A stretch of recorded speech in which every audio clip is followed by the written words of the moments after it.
Olá pessoal, hoje eu vim aqui para conversar sobre o especial de Natal do Porta dos Fundos, A Primeira Tentação de Cristo. Esse especial de Natal, feito agora em 2019 pelo Porta dos Fundos, né? Ele de alguma forma produziu um texto artístico que gerou uma série de reação. Grupos evangélicos e de segmentos da Igreja Católica consideraram esse tipo de texto uma blasfêmia ou uma agressão à fé cristã. No entanto, o que a gente observa é que ele nada mais é do que uma produção artística que cumpre a sua função, que é, na verdade, de fazer uma representação criativa, de uma representação lúdica que tem uma função humorística. E sendo dessa forma, ele não pretende retratar a realidade tal como ela é, mas uma recriação de fatos que se encontram na Bíblia. Então, há passagens bíblicas que são lidas de forma criativa e que todos os elementos que estão lá são atualizados para a nossa época. Mas houve aí uma série de críticas a essa produção. Então, o que a gente vai falar aqui hoje é um pouco sobre isso.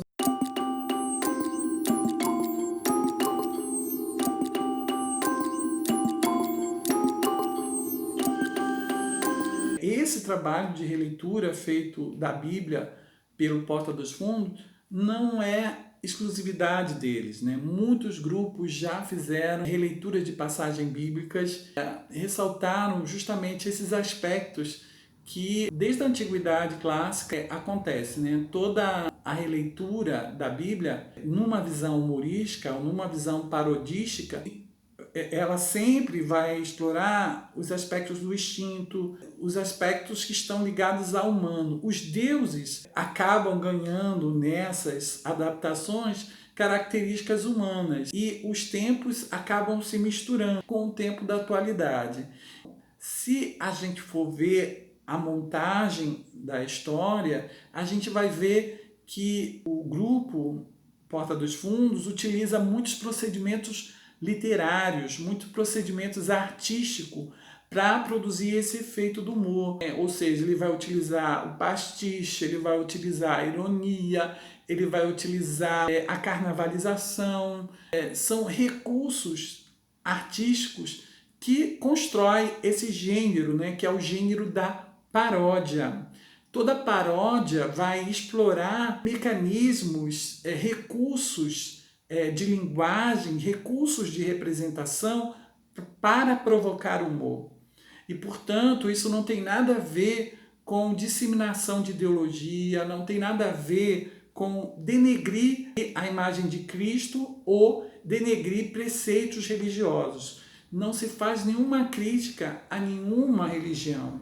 Você não vê nas passagens que são representadas no Porta dos Fundos, nesse filme, momentos em que vai denegrir a imagem de qualquer personagens ou qualquer figura que é descrita no texto do Porta dos Fundos, né? Aí é nesse sentido que eu acho interessante propor uma reflexão maior, porque eu tenho visto muitas críticas em relação à produção artística que estão sendo colocadas fora do lugar. A gente precisa olhar a religião no seu lugar e a produção artística em outro.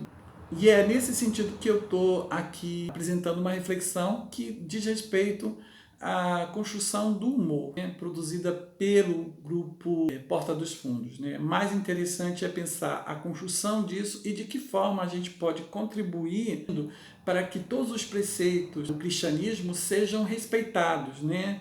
Então, a questão da intolerância, a questão da preocupação com as dificuldades alheias, com a pobreza, com a fome, com a miséria, de fato sejam um alvo a ser objetivado por todos aqueles que assumem o papel de cristão. Mais importante do que tudo é a gente seguir os ensinamentos que Cristo apresentou. Então é nesse sentido que eu acho que é interessante fazer uma discussão sobre será que uma representação como essa vai prejudicar a ação que nós devemos ter enquanto cristãos? E será que o que está sendo dito ali afeta a representação que nós temos de Deus, que nós temos de Cristo, que nós temos de Maria? Então, o especial de Natal do Porta dos Fundos, ele tem uma importância muito grande, porque, na verdade, ele traz grandes temas críticos, né, que vão apontar para as grandes mazelas da sociedade. Então, mais do que pensar na polêmica se Jesus Cristo foi ou não foi gay, mais importante é pensar sobre o que Jesus Cristo trouxe como missão e a mensagem que ele traz para todos nós. Se estamos sendo tolerantes, se estamos assumindo uma posição efetiva diante da miséria alheia, diante da falta de saúde, diante da falta de educação.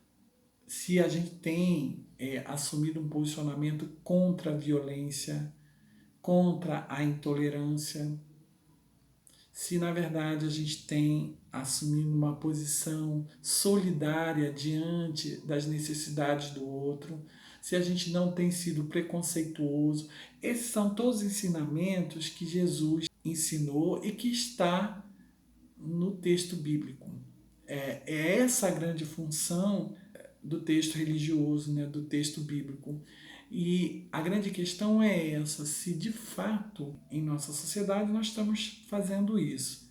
E entendendo que toda representação que você tem num texto humorístico não tem compromisso com a verdade escrita no texto bíblico, mas sim com uma atividade que promove uma reflexão sobre a nossa sociedade atual, apontando para as falhas, né, ligadas às questões éticas, questões morais do nosso tempo. Então aí fica uma reflexão para a gente pensar, né, sobre o nosso verdadeiro papel na sociedade e se vale a pena fazer um movimento de crítica e de perseguição a um grupo de artistas que, na verdade, faz um serviço a favor da melhora da humanidade. Então é isso que a gente precisa pensar. Se de fato vale a pena fazer críticas a um grupo de artistas que fizeram uma excelente produção, ou se a gente quer agir em favor da mudança social de acordo com os ensinamentos de Jesus Cristo e do cristianismo. É isso aí, fica aí um grande abraço e esse momento de reflexão.